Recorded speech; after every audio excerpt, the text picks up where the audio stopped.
தஞ்சாவூர் மாவட்டம் ஒரத்தநாடு சட்டமன்ற தொகுதியில் அதிமுக சார்பில் போட்டியிடும் வேட்பாளர் மா சேகர் பசுமாட்டிற்கு வழிபாடு நடத்திவிட்டு தனது வேட்புமனுவை தாக்கல் செய்தார்.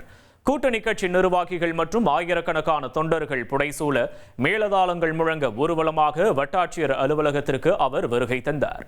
அலுவலக வாசலில் நின்று கொண்டிருந்த பசுமாட்டிற்கு மாலை அணிவித்து கோபூஜை செய்து வழிபட்ட பின்னரே தேர்தல் நடத்தும் அலுவலர் ரேணுகா தேவியிடம் தனது மனுவை வழங்கினார்.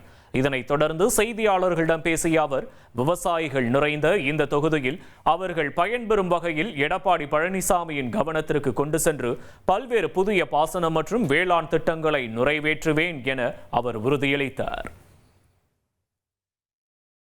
மழைக்காலங்களில் நெல்லெல்லாம் இருக்குல்ல, அது உலர்த்துறதுக்கு ட்ரையர் எங்கெங்கே அமைக்கப்படணும் சொல்லி கேட்க போகிறோம்.